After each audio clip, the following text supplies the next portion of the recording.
Miguel once worked the sugarcane fields up north, but 15 years ago moved to the city where he got a job at a flour mill and made some good money. His take-home pay was $600 per month. "I've never been afraid of work," he says. "Whatever you got, I'll do it. Just give me a chance." The mill shut down 2 years ago when grocery stores began stocking baked goods shipped from overseas. Miguel started picking through garbage. On a good night, the family can salvage $10, maybe $12 worth of recyclable goods. 400 pounds worth. Better than nothing, but barely. The doormen at the high-rise apartments in Belgrano have their favorites and will often separate the good stuff and set it aside for families like the Machados, good people who don't just rifle through the trash bags and leave a big mess for the doormen to clean up. But you have to be quick, or they'll leave it for someone else. "The doorman has something for you," Miguel says to his son Lucas, 9, round-faced, chatty, and in the middle of putting his brother Jonathan, 11, in a headlock. Miguel points to a figure standing in the shadows 30 yards away. "Go get it, run. I think he has newspapers." "Jose," Lucas greets the doorman. Jose Ojeda, who has just handed him a garbage bag. Lucas is staring intently at the bag, as if it's a meteor that fell to earth. "Is there glass in there?" "No, I don't think so," Jose answers, standing in the dim foyer light with his hands stuffed in the pockets of his jean jacket. Lucas taps the bag with his foot.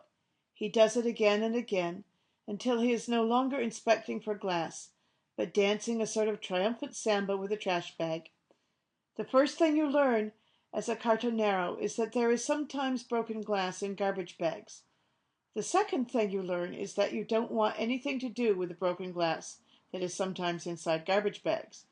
The third thing you learn is the sound of broken glass when you pat, shake, or kick the garbage bag before opening it. "I've cut my hand twice," Lucas says. He is a fireplug of a kid with long black hair that constantly gets in his eyes and shoes with holes so big you can see his toes. He knows all the doormen by name and argues with them about soccer. He doesn't really mind the work, he says. He likes being outside, likes being with his brothers and his father, likes the banter with the doormen. Sometimes the waiters at nearby restaurants hand him a plate of pasta or bread while he works.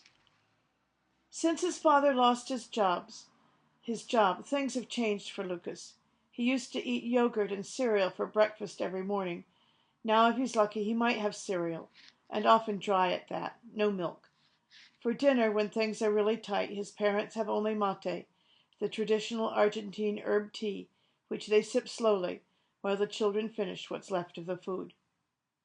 His parents argue more now, Lucas says. The Machados work 6 nights a week, 5 hours each night, rain or shine. They divide 20 buildings among them. Miguel takes 8, the biggest and most affluent ones, which produce the most volume.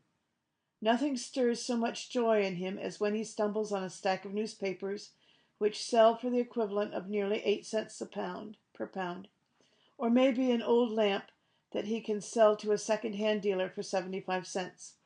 They're garbage, he says, our blessing.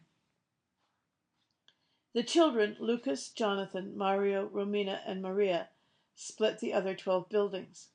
"The kids," says Miguel, bending over a bag filled with nothing more than grimy styrofoam. "They want to play.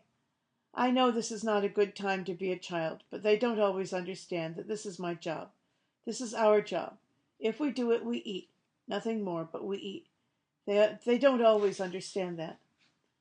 Except Romina. She is 15, lithe as a ballerina, but strong as a bull, and bossy when need be.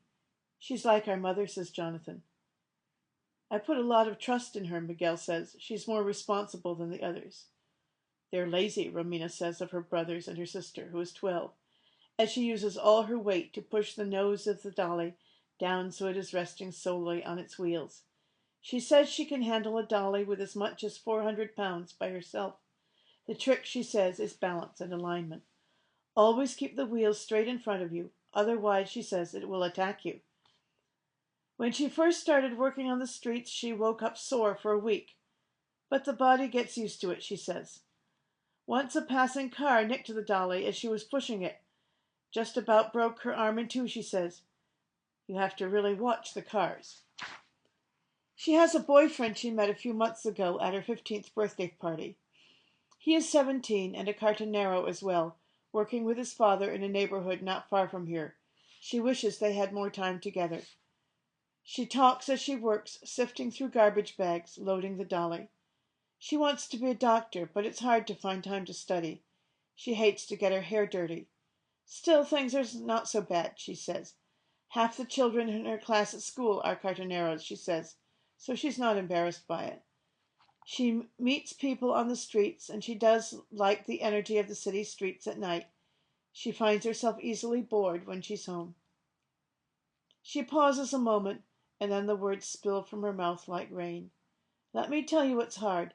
What's hard is waking up in the morning, fixing my father's mate, and doing all the stuff that needs to be done around the house, going to school, coming home to study, then coming out here to work, getting home at midnight, then waking up 6 hours later, and doing the same thing all over again, she inhales.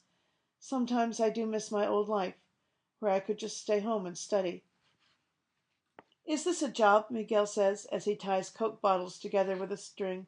No, this is a necessity. This is survival. This is so I don't have to steal to feed my family. This is only one step from that. I hate this. Everybody who does this hates it. It is 10 p.m. and the streets are cluttered with cartoneros pushing their loaded dollies, beginning to head for the train or the recycling plants to sell what they've collected.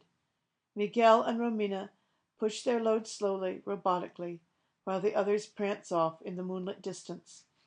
We're done, Miguel says, as he makes his way toward the train station for the 30-minute train ride home with garbage piled nearly 6 feet high.